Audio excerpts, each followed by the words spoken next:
Bienvenue à la communauté d'études quotidiennes de la Bible.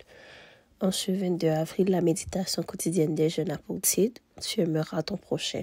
Sans doute, si vous accomplissez la loi royale, selon l'Écriture, « Tu aimeras ton prochain comme toi-même », vous faites bien. Jacques 2, verset 8. Les gens, même de nombreux chrétiens, se détournent des personnes désagréables, vicieuses, pauvres ou mal habillées. Dieu attend-il de nous que nous aimions notre prochain, même s'il est faux ou criminel? Dorothea 10 croyait que oui.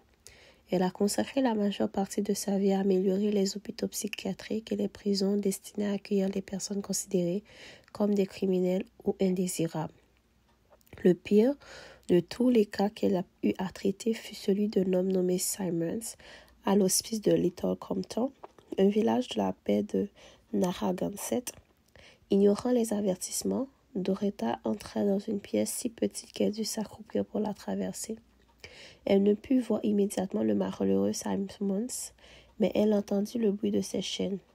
À mesure que ses yeux s'habituaient à l'obscurité, elle aperçut un homme très maigre, aux cheveux blancs et emmêlés jusqu'aux épaules, vêtu de haillons. Il était pieds nus dans la boue gelée, la jambe gauche enchaînée. Il la fixait de ses yeux enfoncés, tandis qu'elle lui tendait les bras et le serra contre son cœur. Elle sanglota à l'idée de la cruauté que cet être humain devait avoir endurée dans ce cachot pendant 3 ans. Alors qu'elle le tenait dans ses bras, il pleurait comme un enfant. Le 10 avril 1844, un article écrit de sa plume fut publié. Elle y déclarait « Il ne fait aucun doute que les habitants de Rhode Island professent l'amour de Dieu. Je me demande s'il prie le même Dieu que celui qui regarde le pauvre Simons. » Touchés par ces appels à la miséricorde, les habitants de cet État décidèrent de construire de meilleurs centres d'accueil pour les malades mentaux.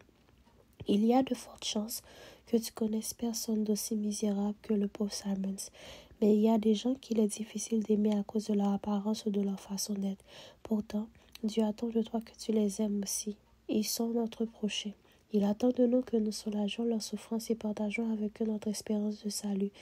Et si tu commençais maintenant, je suis sûre que là où tu es, il y a des personnes difficiles à aimer qui ont besoin de ton amour. C'était la méditation quotidienne des jeunes. Tu aimeras ton prochain. Sans doute, si vous accomplissez la loi royale, selon l'Écriture, tu aimeras ton prochain comme toi-même. Vous faites bien. Jacques 2, verset 8. Merci d'avoir été avec nous à la communauté d'études quotidiennes de la Bible. Nous vous donnons rendez-vous demain pour une nouvelle méditation quotidienne des jeunes. Au revoir.